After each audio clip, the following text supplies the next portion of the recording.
Todo-Poderoso. É o Deus que nós não vemos, mas sentimos. E a fé é precisamente isso. Você não tem que ver para crer. Você tem que crer para sentir. Amém. Aleluia. Amém. Mas vamos ao texto, para não ficar apenas nestas palavras. Lucas, capítulo 6. Aleluia. Lucas, capítulo 6.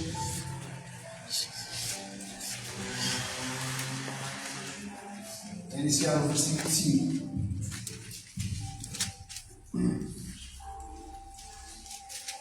Lucas, capítulo 6, iniciar o versículo 5.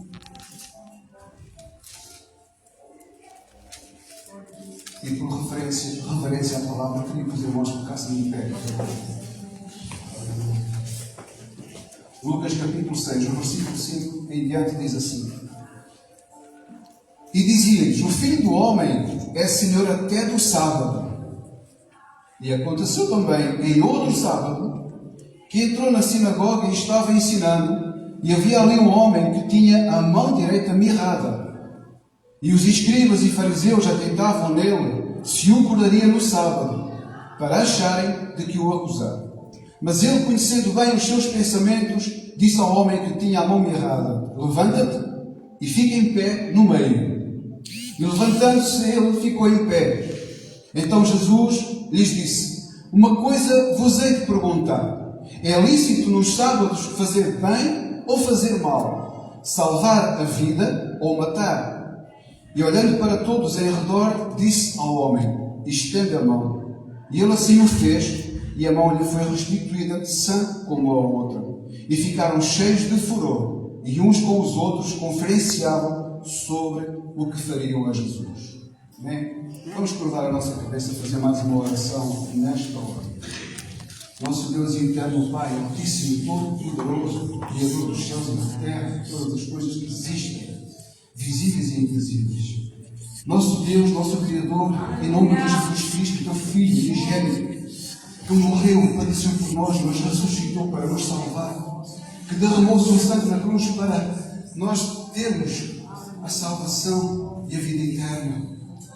É nesse nome poderoso, o nome de Jesus, que nós oramos nesta hora. Que o Espírito Santo aqui presente nos revela o profundo da Tua palavra. Nos revela aquilo que o Senhor quer ministrar em cada um destes corações que aqui estão, a começar por mim. Que o Senhor, o Espírito Santo, tenha liberdade de se mover em nosso meio. Que o nome do Senhor Jesus seja exaltado, engrandecido, glorificado. Porque toda a honra seja para Ele. Toda a glória é para Ti. Todo o poder vem de Ti e é para Ti. Todas as coisas são para Teu nome, em nome de Jesus. E nós oramos agora nesta hora, Pai, que, ó Deus, todo espírito de distração seja repreendido em nome do Senhor Jesus. Toda a distração saia fora deste lugar agora em nome de Jesus. Tudo aquilo que quer impedir a ação do Espírito Santo no nosso meio seja repreendido agora pelo poder e autoridade em nome de Jesus.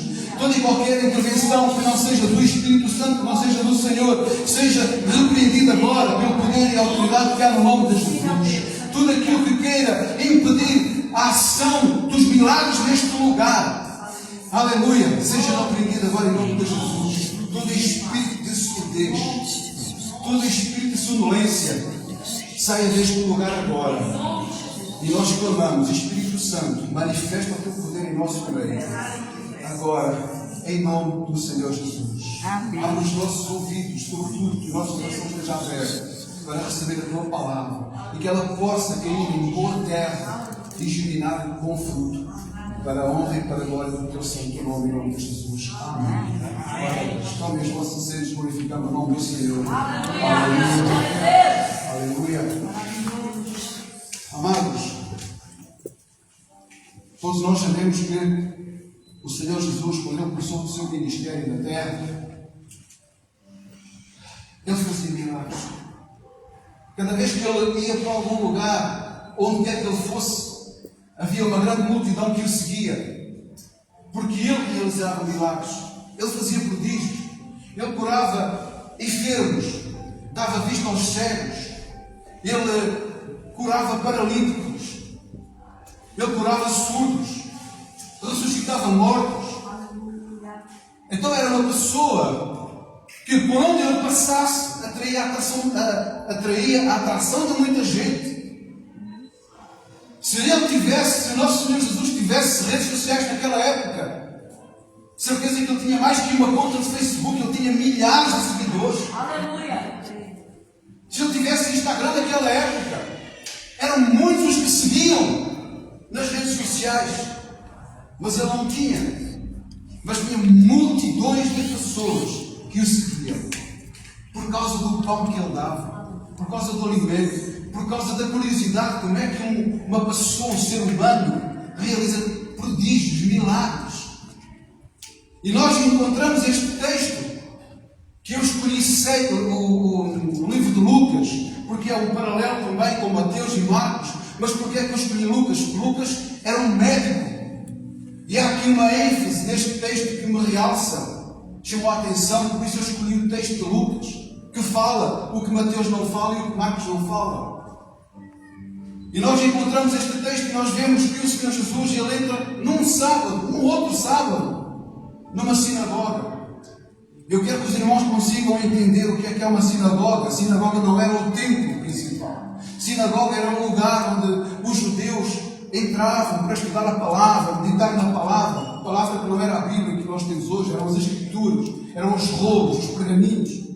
E era lá que eles entendiam as Escrituras, estudavam. E eles conferenciavam entre eles para entender as Escrituras. E uma sinagoga não era um espaço como este que nós aqui temos. Era um espaço, digamos que redondo, onde o púlpito ficava no centro. E o pregador ou o ministrador ficava no meio daquela sala. E as pessoas em volta ouviam aquilo que era exposto como Escritura. Por isso, neste texto nós vemos que Jesus estava nessa sinagoga. E a palavra vai dizer que ele olhava em redor, porque era um círculo onde as pessoas estavam ali. E certa feita, naquela sinagoga, haviam alguns grupinhos de pessoas que estavam precisamente de olho em Jesus. E esse grupinho existe nos dias de hoje na nossa vida, no nosso dia a dia. Porque os fariseus, a palavra de Deus vai dizer aqui, versículo 7, e os escribas e fariseus atentavam nele se o curaria no sábado, porque eles sabiam que ele ia curar. Eles não iam ver se Jesus curava. Eles sabiam que ele curava, eles só iam era saber se ele ia curar no sábado. Então, dentro desse grupo, eu consigo fazer aqui uma separação de quatro tipos de grupos que estavam naquele lugar e que está na nossa vida. É o grupo dos observadores. O grupo dos observadores são aqueles que não têm qualquer interesse com a obra, não têm interesse nenhum com o reino, mas vigiam a nossa vida para nos acusarem. Mas ele não é ele que é o Filho de Deus? Não é ele que se diz crente? São os observadores que estavam naquele lugar.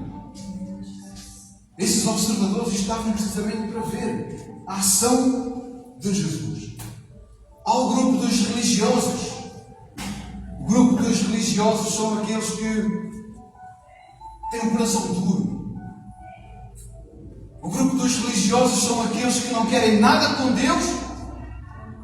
São aqueles que não querem ouvir falar de nada dos mistérios. São aqueles que a palavra não consegue entrar, como nós lemos no início. Aquela semente que entra no meio dos pedregais, no meio dos rochedos, no meio das pedras. Um terreno que não dá nada. Esse é o coração do religioso. Dura serviço. É um coração que não quer se quebrantar de jeito nenhum. Nós temos esse grupo na nossa vida, no nosso dia a dia. Dentro da igreja também há esse. Quando nós chamamos alguém para o ministério, há sempre uma desculpa. Ainda não, ainda é cedo, ainda tenho isto para fazer, ainda não. Porque não quer compromisso. O terceiro grupo é o grupo dos omissos. O grupo dos omissos são aqueles que sabem o que é errado, mas não se manifestam. Não querem confusão, não querem problema. Sabem que não está certo alguma coisa, mas estou nem aí. O problema nem é meu. E há um quarto grupo que são os acusadores. O grupo dos acusadores são aquelas que querem transformar o lugar de oração, o lugar de adoração, o lugar de culto, em um argumento para detonar aquele lugar. São pessoas que querem transformar um lugar que é para a adoração a Deus para acusarem o próximo.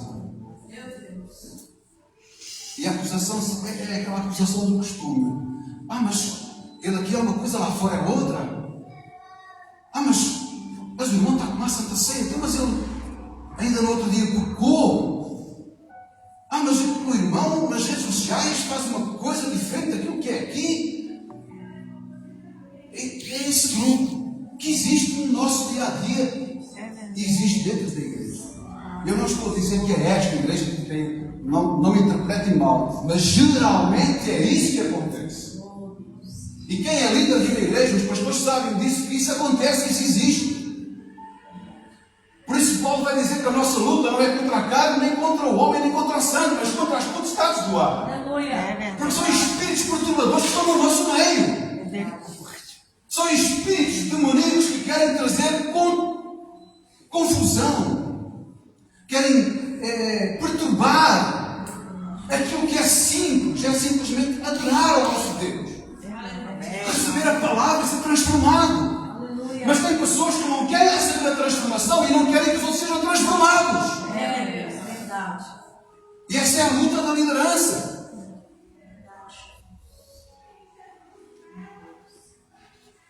Mas Jesus entrou naquele lugar. Um lugar simples. Aleluia. Jesus entrou naquele lugar.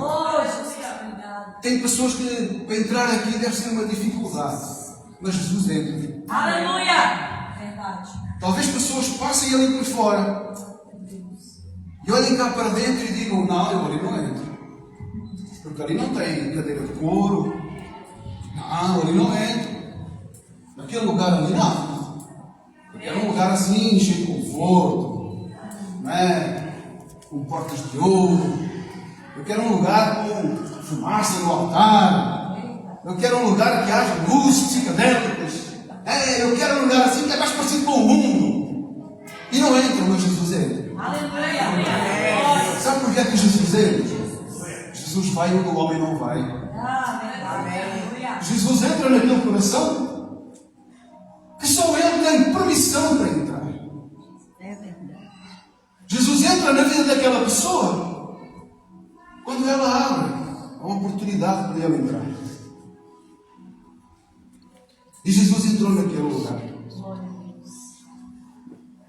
E o texto vai nos dizer que no meio daquele público havia um homem, que é esta ênfase que eu encontrei em Lucas, que tinha a mão direita ressequida. Mateus e Marcos diz que o homem tinha uma mão ressequida, mas Lucas vai dizer qual delas é, a mão direita. E porquê é que isto é importante entendermos Lucas dar esta ênfase? Lucas era médico, mas detalhista. Ele gostava dos pequenos detalhes. E ele, sendo médico, ele entendeu que a mão direita tem uma prioridade na vida do ser humano. A maioria de nós usa a mão direita como mão principal, certo? Com a mão direita nós pegamos em tudo. Com a mão direita pega o microfone. Com a mão direita você come com o seu garfo, com a sua colher. Com a mão direita você escreve. Com a mão direita você faz muitas coisas. Com a mão direita cumprimentamos os irmãos. Então a mão direita é fundamental na nossa vida. A mão daquele homem era uma mão que diz no texto que era atrofiada, ressequida, encolhida. Agora imagine você pegar o microfone com a mão encolhida. Iria andar assim. Imagine você com a mão encolhida comer, alimentar-se. Imagine você com a mão encolhida a trabalhar. Então aquele homem estava incluído numa sociedade de exclusão. Defeituoso. Não servia para a sociedade. Era uma pessoa que estava com aquela deficiência. Mas ele estava num lugar para ouvir a palavra. A Bíblia não fala, mas eu creio, eu acredito que que aquele homem ouviu os milagres de Jesus, ouviu falar de Jesus, o que ele já tinha feito, o que ele poderia fazer na vida dele. Aleluia, Jesus. Talvez aquele homem já tivesse entrado naquele lugar outros dias, outros cultos, outras reuniões e nada aconteceu. Mas naquele dia, ele ouviu falar que o Mestre está lá. Glória a Deus. Aleluia. Isto não está na Bíblia, mas é um conceito que eu consigo entender. Ele não foi por um acaso, ele foi em busca de algo. Glória a Deus. Ele determinou na vida dele: hoje é o meu dia da vitória. Amém. Aleluia. Hoje é o meu dia do milagre. Glória a Deus. Hoje é o meu dia da bênção. Glória a Deus. Aleluia. Isso ele determinou no coração dele. E é uma coisa muito interessante, é que o nosso Jesus, o nosso Mestre, ele esquadrinha o nosso coração. Amém. Ele esquadrinha o nosso coração. Ele sonda os nossos corações. Ele conhece os nossos pensamentos. E naquele momento que Jesus estava ali no meio para citar as Escrituras, ele deve ter feito um raio-x naquele homem, se aquele homem está a precisar de uma cura. A palavra de Deus vai nos dizer que Jesus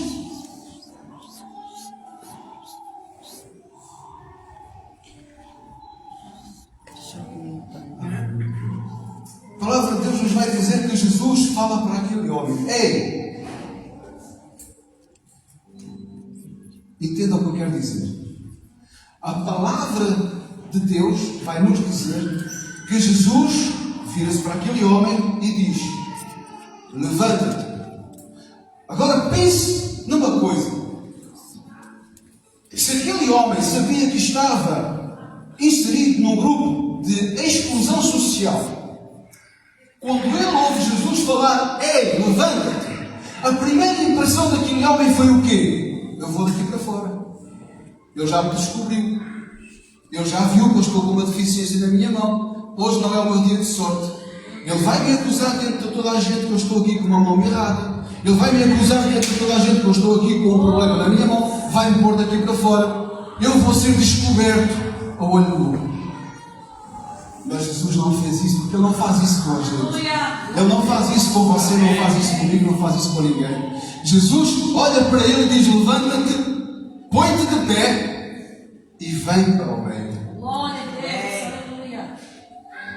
Nós temos aqui uma ação de posição, posicionamento. Levantar-se é tomar posição. Posicionar-se. E é isso que nós temos que ter como ação na nossa vida, uma atitude de posicionamento. Amém. Porque é a partir do momento que temos uma ação de posicionamento que o Senhor age na nossa vida. É verdade. E Ele disse: levanta-te, põe-te em pé, fica firme. O põe-te em pé, fica firme. Porque ninguém fica em pé a balancear. Quem fica em pé fica firme. Aleluia. Irto, firmeza. É verdade. Então levanta-te e fica firme. Amém. E vem para o meio. O facto de ir para o meio é a ação que nós fazemos em busca de um milagre. É a ação que nós temos que tomar para buscar a nossa vitória. O ir para o meio é o mesmo que o Senhor Jesus está a dizer: o teu lugar não é ir nos cantos. Amém. O teu lugar não é estar escondido. Amém. O teu lugar não é estar no oculto. O teu lugar é estar aqui no meio onde toda a gente te possa ver. O teu lugar é exatamente ao pé de mim. Isto é que Jesus estava a falar para aquele homem. Porque Jesus estava no meio. Mas o homem não sabia que tinha sido curado. Porque eu acredito que a partir do momento que o Senhor Jesus diz: levanta-te, põe-te em pé e vem para o meio, no processo da ida já ele recebe a cura. Sabe porquê? Porque nesse processo que ele recebe a cura, ele diz: estenda a tua mão, a mão dele já estava curada. Aleluia. Aleluia. Agora, e porquê a mão direita? Talvez você fique a pensar: mas então, e porquê que foi a mão direita? Porque em Provérbios, no capítulo 3, em Provérbios, no capítulo 3, vai dizer assim, Provérbios capítulo 3, o verso 16: aumento de dias há na sua mão direita. Aumento de dias há na sua mão Glória a direita. Deus, aleluia. E na mão esquerda há riquezas.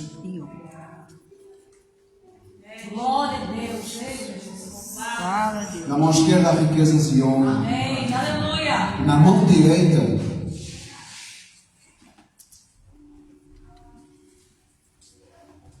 direita há o poder de nós termos longos dias. Glória a Deus. A cura que aquele homem estava a receber era precisamente isso. A cura que aquele homem estava a receber era isso. Glória a Deus. Longevidade. Estava a receber um milagre Aleluia. para ser curado e ter longevidade, ter longos dias, ter uma vida longa. E sobretudo com alegria, porque a mão curada já podia permitir que ele trabalhasse, que ele cumprimentasse as pessoas, que ele pegasse em objetos. A mão direita é algo fundamental que nós temos que ter em ação. E essa ação vai servir precisamente para nós fazermos algo em prol do reino. Amém. Agora, a parte que eu quero que os irmãos entendam aqui, aleluia, é que tem muita gente, tem pessoas que têm a sua fé exatamente como a mão desta pessoa, como a mão deste homem. Uma fé encolhida, uma fé mirrada, uma fé que não faz nada, uma fé que está destruída. E há uma fé destruída que não consegue alcançar as bênçãos do Senhor. Bem, imagine o nosso Deus e Pai ter uma bênção para as nossas vidas, mas nós não temos a mão aberta para segurar. Ela escapa por nós, ela escapa. Não temos como segurar. E o que o Senhor Jesus quer fazer hoje daqui exatamente é curar a sua fé. Glória a Deus. Aleluia. É repor a sua fé. Amém. É restaurar a sua fé. Amém.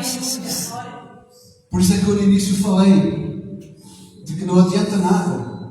Nós queremos fazer algo para o Senhor, mas o Senhor não tem fé. É verdade. Não adianta nós termos desejo de fazer algo para o Senhor, mas a gente não crer que Ele pode fazer. Nós temos que ter uma fé ativa. Amém. Nos dias de hoje, nós conseguimos ver como as pessoas se comportam. Vai-se perdendo a fé.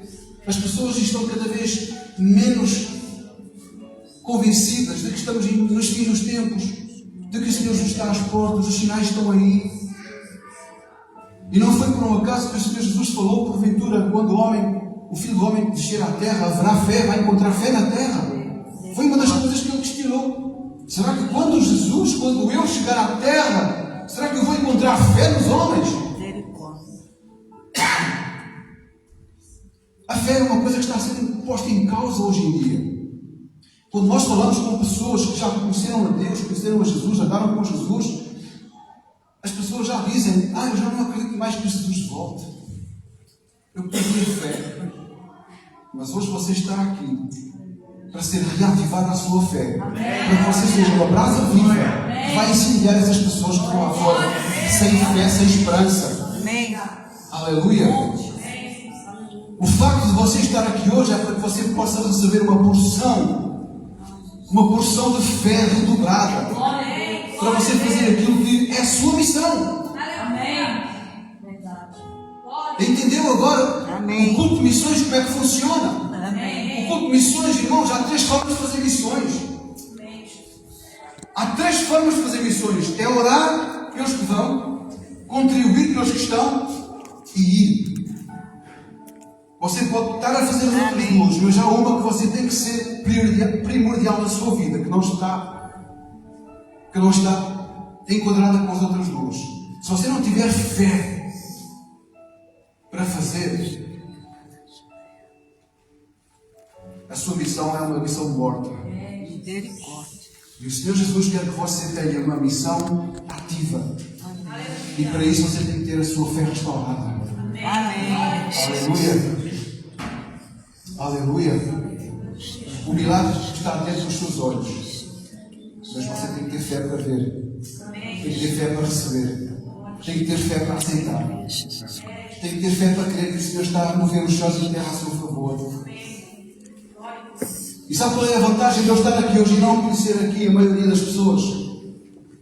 É que se Jesus quiser, se o Espírito Santo quiser falar alguma coisa a alguém, eu não conheço a vida da pessoa. Para me dizer, ele está a falar isso porque me conhece. Irmãos, eu vou contar aqui um pouco o testemunho que aconteceu lá na Bélgica. Um dos testemunhos foi uma coisa engraçada, curiosa, para a glória do Senhor. Nós tínhamos um espaço um pouco mais ou menos parecido com este que está aqui. Também era rachão, era um galpão. E sobre um dos lados da parede tinha janelas, mais ou menos por esta altura. Janelas desta altura. Da parte de trás deste espaço tinha terrenos, eram terras. Do outro lado era um parque automóvel. A maior parte dos automóveis que estavam lá era da marca da Renault. E era um parque onde havia carros novos, carros que saíam de fábrica e iam para ali para serem exportados para outros países. E juntamente naquele espaço havia uma área para camionistas, como caminhoneiro, como vocês falam, brasileiro. E nós usávamos a fazer vigília aos sábados, uma vez por sábado. O sábado que antecedia a Santa Ceia, nós fazíamos vigília, a partir das 22 horas até a hora que o Senhor mandasse. E houve um sábado, nós estávamos numa vigília, estávamos naquele momento de adoração, de louvor, aquele momento da unção do Espírito Santo naquele lugar. E vimos uma pessoa entrar por uma janela. As janelas estavam um pouco abertas porque fazia calor. Vimos aquela pessoa entrar. Havia umas cortinas em cada janela. Nós só demos conta de ver as cortinas a mexer, o homem entrar por ali dentro. Agora imagina um homem que tinha para aí 1,90m, 2 metros de altura, um Golias. Imagina um Golias entrar dentro daquele espaço onde estava toda a gente em adoração, toda a gente em oração, toda a gente ali a adorar ao nosso Deus, e aquele homem entrar por aquele espaço. Ficámos assustados, porque ninguém fazia conta que àquela hora da noite já passava da meia-noite, porque já tínhamos feito a oração da meia-noite, já era da madrugada. Ficámos assustados com o que aconteceu, mas ninguém se manifestou. O homem entrou, sentou-se na última cadeira do salão e nós continuámos ali a orar e continuámos a louvar. O homem vai se chegando à frente e nós volta e meia olhávamos para trás porque a gente não sabia a intenção daquela pessoa, a gente não sabia o porquê daquela pessoa ter entrado naquele lugar, qual era a intenção dela, o que é que ela queria fazer. Mas também a gente percebeu que ele não era uma pessoa de maldade, ele simplesmente entrou por ali e ficou quieto. E o que é certo é que a um dado momento ele vem à frente. Eu estava a ministrar a vigília desse dia, nesse culto, e ele vem à frente. Aí toda a gente parou. E esse homem era russo. Agora imagina um caminhoneiro russo. Como é que eles são? Eles são brutamontes, falando em português. Irmãos, eu falava francês, mas ele não falava outra língua senão russo. Como é que eu podia entender com ele e ele comigo? Houve um outro irmão que trabalhava com o som e ele disse: espera aí, nós temos o Google, vamos usar o tradutor do Google, ele tem alguma coisa para falar connosco. E ele usou o Google, começámos a fazer ali uma transmissão de mensagens para entender o que ele queria e o que nós estávamos ali a fazer e para que pudéssemos ajudar. E quando começámos a receber as mensagens do Google, da tradução, o espanto é este. Ele estava no caminhão dele, era fim de semana, e ele só podia sair do caminhão na segunda-feira. Entretanto, ele ouviu um som dentro do espaço, ele foi atraído por esse som. Um som de música. Mas ele sabia que não era uma música qualquer, então ele foi atrás do som. precisamente porque a janela por onde ele entrou foi de onde o som saía. Ele foi atrás do som, e quando ele chegou lá, entrou dentro daquele espaço.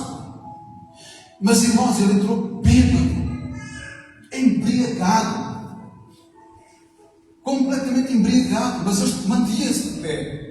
Mas ele estava num estado que cheirava a álcool puro. E como nós sabemos, os russos têm a tendência a tomar vodka pura. Irmãos, quando nós começamos a interpretar as mensagens que estávamos a receber, quando ele diz que foi atrás do som, foi atrás daquele barulho e quis saber o que era, e nós explicámos, olha, isto aqui, nós estamos aqui a adorar o nosso Deus, e nós queremos que você se sinta à vontade, sinta-se bem connosco, se precisar de alguma coisa. E ele disse assim, não, eu fui impactado por esse vosso Deus. Glória a Deus, aleluia. E eu segunda-feira eu vou embora daqui, vou voltar ao meu país, eu quero levar o Deus que vocês têm para aquela nação. Amém. Glória a Deus. Mas o mais curioso disto tudo, irmãos, é que ele estava bêbado, e naquele momento a bebedeira passou. Aleluia. Ele ficou sóbrio. Glória a Deus. Ele ficou sóbrio. Entende? Sabe o que é que Deus faz? Glória a Jesus. Uma pessoa que toma álcool, que se embriaga, só ao fim de umas horas é que fica sóbrio. Sabe o que é que Deus faz? Deus faz uma transformação no sangue da pessoa. Amém. Quando a pessoa abre o seu coração, Deus entra e faz um milagre, faz uma transformação. Aleluia. Glória a Deus. Isso é o quê? Chama-se o quê? Fé. Chama-se fé. Amém. Às vezes nós temos que apanhar o impacto do milagre desse para entendermos que Deus está a agir. Verdade. Aleluia. Às vezes parece que estamos a fazer as coisas e nada se move ao nosso meio. Nós oramos, jejuamos, nós passamos horas a falar com o Pai, quase que criticamos, mas que Deus é esse que não responde. Estou quase para desistir, não aguento mais. Mas Deus diz que conhece a nossa dor. Ele sabe até onde é que nós podemos suportar o sofrimento. Deus age na limitação do homem. Porque eu tenho força para ir até ali, dali para lá não consigo mais. Até aqui eu vou. Daqui para lá não tenho força, mas tenho fé. Então eu vou pela fé. É isso que o Senhor espera de nós. É essa fé. Porque se não for para fazer aquilo que Ele tem que fazer, então está no meu alcance fazer aquilo que eu posso fazer. Se eu sair deste degrau e não crer que eu possa andar sem tocar no chão, eu estou a pôr a minha fé em ação. Mas se eu acreditar, não, eu estou a 10 centímetros do chão, então eu vou andar pelo chão. Isso não é fé, isso é um facto. Deus age na nossa limitação. E olha, muitas das vezes somos provados até onde vai a nossa fé. Deus dá-nos bênçãos quando nós ultrapassamos o nosso limite e entramos nas ilimitações do Pai. E é aí que Ele age. É aí que Ele age. Talvez você na sua casa esteja numa situação insuportável. Agora eu não aguento mais, eu não posso mais. A minha fé está exaustiva. Mas o Senhor te diz, vem para o meio. Vem para o meio. Vem para o meio porque eu vou te curar. Vem para o meio porque eu vou te restaurar.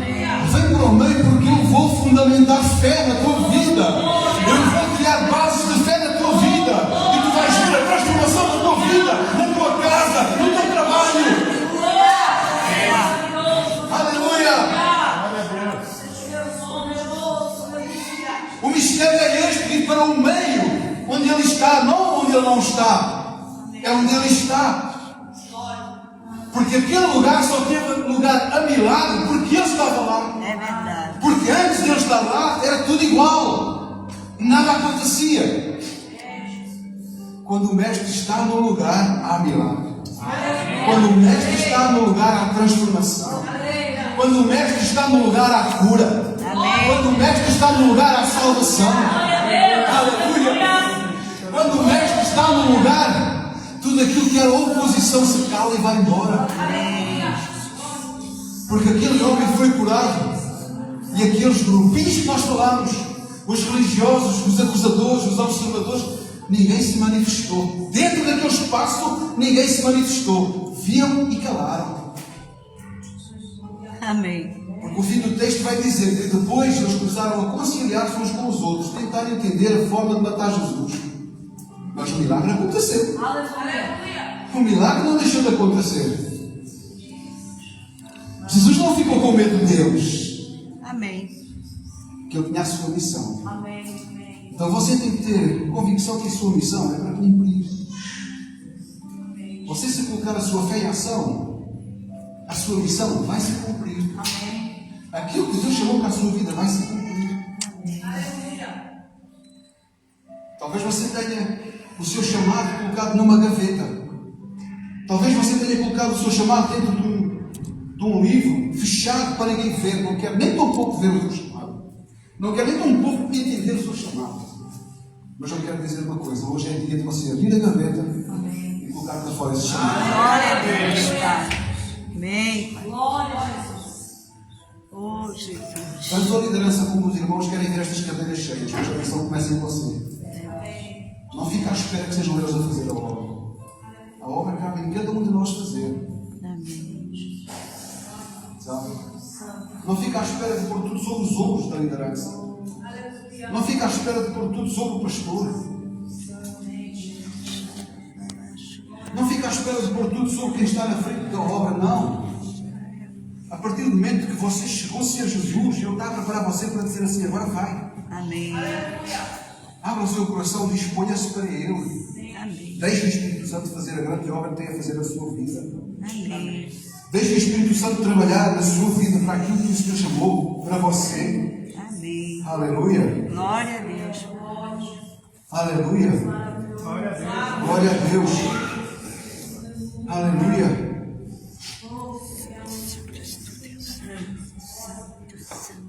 A palavra de Deus vai dizer que sem fé é impossível agradar a Deus. Sem fé é impossível você agradar ao Pai. Você tem que ter fé. Porque se não tiver fé, como é que vai crer que Ele existe? Se não tiver fé, como é que vai acreditar que o milagre pode chegar à sua vida? Ah, mas o irmão está a falar assim, mas não conhece a minha vida. Ainda bem que eu não conheço, mas o Pai conhece. Amém. Quantas vezes você está com os seus joelhos dobrados, pedindo por misericórdia, pedindo para que o Senhor entre com providência, e você chora, derrama as suas lágrimas, mas não vê nada acontecer. Mas eu quero dizer que essas lágrimas estão todas a ser colhidas e são apresentadas ao nosso Pai. Amém, Pai. Amém. E entenda uma coisa, que nós nesta terra gostamos de entender: o meu tempo e o seu tempo não é igual ao tempo do Pai. O nosso tempo, ele é cronometrado. Há um relógio, nós temos 24 horas no dia. Questione a Deus: quantas horas existem lá no céu por dia? É verdade. A palavra de Deus vai dizer que para Deus um dia é como 1000 anos, 1000 anos é como um dia. Agora faça a comparação. Para nós um dia custa passar. São lutas, são dificuldades, são problemas, são angústias, são medos, são traumas. E parece que o dia não passa. Mas após esse dia tem outro. E por aí vai. Mas para o nosso Deus é eterno. Amém. Não há eternidade. A palavra de Deus vai dizer que quando Ele criou os céus e a terra, antes dele, Ele já existia. É verdade. A palavra vai dizer que o nosso Deus já existe desde a eternidade. Que tempo há na eternidade? Não há tempo. Então o seu sofrimento aqui na terra tem um tempo. Amém. Amém. Aleluia. A sua angústia, o seu medo, os seus traumas aqui na terra tem um tempo. E esse tempo já está determinado. Aleluia. Glória. Glória a Deus. Presta Jesus. E eu quero dizer que o tempo que está determinado chama-se fé. Ai, não! Vai me dizer a mim que o tempo aqui agora chama-se fé. Aleluia. Quanto mais fé você tiver, mais depressa você vê o seu problema resolvido. Amém. Olha isso. Ah, mas isso não é bem assim, porque às vezes eu tenho até muita fé e o problema não se resolve. Não, você não está a entender. Quando você tem a sua fé em ação e ela é uma fé sem limite, Você tem o seu problema, você nem um pouco se lembra do problema. Entendeu agora? Porque o seu foco não está no problema, o seu foco está em Jesus, que é a solução do seu problema. O seu foco é um mestre que entende todos os problemas e tem a solução para todos eles. Amém. O que Ele nos dá é sabedoria para nós gerirmos os nossos problemas. É diferente do tempo que pode tratar de um problema. Não, irmãos, nós temos que viver pela fé. Aleluia. Glória, é bom. Aleluia. Nós temos que viver pela fé. Aleluia. Amém. A palavra de Deus diz que o justo viverá pela fé. Amém. Aleluia. Amém. Amém. Aquele homem, quando ele recebeu aquela cura, ele pôde voltar à sociedade. Aquele homem pôde ver o milagre na sua vida e fazer tudo aquilo que lhe era restrito com a sua mão direita. Ele recebeu as bênçãos do Senhor, a bênção da cura, a bênção do milagre. E eu pergunto hoje, qual é que é o seu problema? Qual é a sua dificuldade? O que é que o atormenta? O que é que o impossibilita de você realizar algo na sua vida? Sabe que há uma coisa que nos impede de nós recebermos a bênção. Chama-se incredulidade.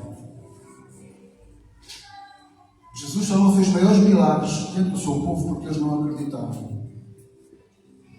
E certa feita, quando ele fazia os milagres da multiplicação dos pães e dos peixes, uma multidão foi ter com ele e ele disse: eu sei porque é que vocês vêm ter comigo. É por causa do pão. É por causa do alimento. Porque eles saciavam-se e iam-se embora. Mas não é isso que Deus quer. Deus quer algo sobrenatural. Aleluia. Deus quer alimentar o nosso espírito através da sua palavra. Deus quer refrigerar a sua alma com a palavra. Aleluia. As dificuldades que você está a passar, as lutas que você está a passar, os medos que você tem, os traumas que você vive, só vão passar através da palavra. Porque a palavra diz que a fé vem pelo ouvir e o ouvir da pregação. Aleluia.